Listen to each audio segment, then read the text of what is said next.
দুর্গা মন্দিরের বেদিতে দেখা গেল পায়ের আলতা। ঘটনাটি আসানসোলের বারাবণীর নাকটি কন্যাপুরের ঘটনা।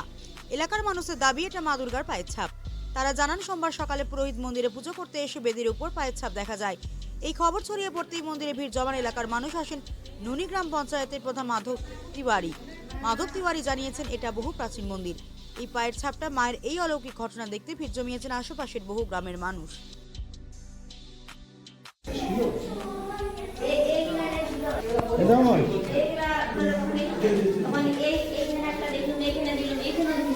এইখানে একটা হালকা মতন ছিল।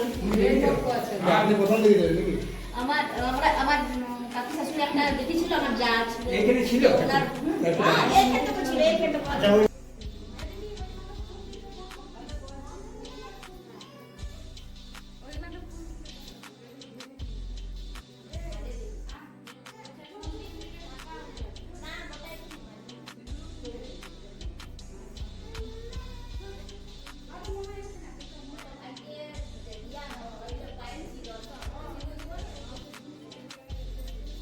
আমি পুজো করতে এসেছিলাম মায়ের মন্দির নিয়ে দেখছি ওখানে চুনরি সাদা ছিল মায়ের, নিয়ে সরাইতে গিয়েছি আর দেখছি মায়ের চরণ একদম বেদিটার উপরে। কখন করে দেখলেন? সকালে কটার সময়? 9টার সময়, 9টা 10টা এমনি হবে। কি মনে হয়? 9টা তখন দেখছি গোটা বেদিটার উপরে আছে লাল লাল একদম মায়ের চরণ মুখে। কি মনে হয়? কি মনে হচ্ছে আপনার? কি মনে হচ্ছে যে আমি কেউ ওইখানে কার সাহস হবে যে ওখানে চাপতে পারবে, সেই জন্য আপনারা যাই বুঝবেন। এবারে মায়ের ছাড়া তো কারো হবে না। এরপরে কি করলেন আপনারা? আর কিছু করিনি, প্রণাম করে মাকে দুটি তখন কিছু ছিল না। সকালবেলা যারা পরিষ্কার করেছে তখন আমি ছিলাম, এর আগে তো কিছু ছিল না। যখন পুজো করতে এসেছি তখন আমি দেখি। কি নাম আপনার? ছায়া রানী মিশ্র। আপনি এই গ্রামে থাকেন? এই মায়ের মন্দিরের পেছনে বাড়ি। এটা কোন গ্রাম? নাকটি কন্যাপুর। যখন এলাম তখন আমার কাকু শাশুড়ি একটা বললো যে মায়ের এক মন্দিরে কিছু দেখলে, বললাম না তো। তখন আমি এসেছি, বলছি যে চলো দেখবে মায়ের তোমার চরণের ছাপ। তখন এসে দেখেছি, তখন দেখছি মায়ের চরণের ছাপ একটা দুটা অনেক দূরে আছে।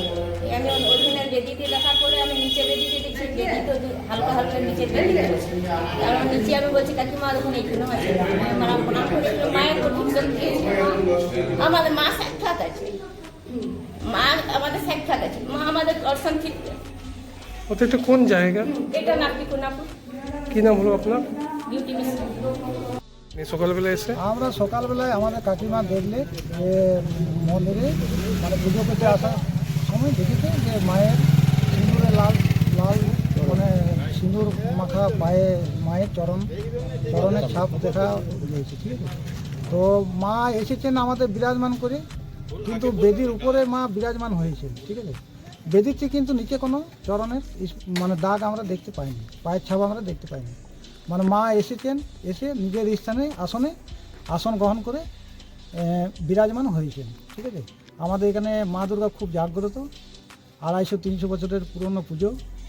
আর আমি বছর 10 থেকে মায়ের 4 দিন আসনেই পুজো করি। ঠিক আছে, আর আরেকজন করতো, সে কার্তিক ডুবে, ওর শরীর খারাপ, তার জন্য আমি 10-12 বছর থেকেই করছি। তো আমাদের তারপরে বিভিন্ন লোকজনকে বলা হয় যে এরকম অলৌকিক ঘটনা, মায়ের চরণ দেখা গেছে। তারপরে মন্দিরে আস্তে আস্তে ভিড় জমতে থাকে।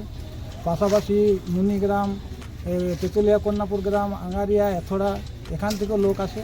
বিভিন্ন লোক এসে দর্শন করে মায়ের চরণ আর মায়ের আশীর্বাদ নিয়ে বাড়ি যায়। এটা কত বছর পুরনো মন্দির? 250-300 বছরের পুরনো এই মন্দির। কি মনে হচ্ছে? মনে হচ্ছে যে মা সাক্ষাৎ আমাদের এই মন্দিরে বিরাজমান করেন। ঠিক আছে, নিত্য আসা যাওয়া করে, কারোর চোখে দেখাও দেন তিনি। পুজোর আগে শামু মিশ্র বলে একটা ওর মেয়ে আছে 6-7 বছরের, উনি দেখেছেন যে মানে বাচ্চা মেয়েটা দেখেছে যে মা বেনারসি শাড়ি পরে মন্দির থেকে বার হলো। ঠিক আছে, কিন্তু ও বাচ্চা মেয়েটাই দেখেছে, ও বলে সবাইকে শুনিয়েছে। তারপরে কিন্তু আর আমরা কেউ বড়রা দেখতে পাইনি, বাচ্চা মেয়েটা দেখেছি। এই মন্দিরটা কোন জায়গা আছে, কোন গ্রামে? নাকটি কন্যাপুর গ্রামে, পশ্চিম বর্ধমান। আরে এখন ভাড়া ডম আসতো আগে। কি নাম হলো আপনার? আমার নাম দেবনাথ মিশ্র। আপনি এখানে পুজো করেন? হ্যাঁ, আমি এখানে পুজো করি। মায়ের আমাদের এলেন আপনি আজকে? আমি হঠাৎ পঞ্চায়েতে ছিলাম, তারপরে শুনলাম আমি আমার এরিয়া এটা মন্দিরটা আজকাল নয়, বহুত পুরনো মন্দির। হঠাৎ যে দেখছি মায়ের মন্দিরে ঢুকে দেখলাম যে ছাপ আছে বেদির উপরে। আর পাগুলো মানে এইরকম নয়, পাগুলো দেখে মনে হচ্ছে বেশ মায়েরই পা ওটা, আমার যেটা মনে হলো। অনেকেই আছেন এখানে, তারাও বলছেন যে আমরা এসে পুজো করতে করতে দেখলাম যে মায়ের মন্দিরে বেদির উপরে এরকম পায়ের ছাপ। কি মনে হচ্ছে? মনে হচ্ছে না মায়ের, নিশ্চয়ই মা আছেন ছাড়া অন্য কোনো এটা কিছু। কত বছর পুরনো মন্দির? এটা বহুত পুরনো, আমরা তখন জন্মগ্রহণ করিনি। কি নাম হলো আপনার? আমার নাম মাধব প্যারি, গ্রাম পঞ্চায়েতের প্রধান।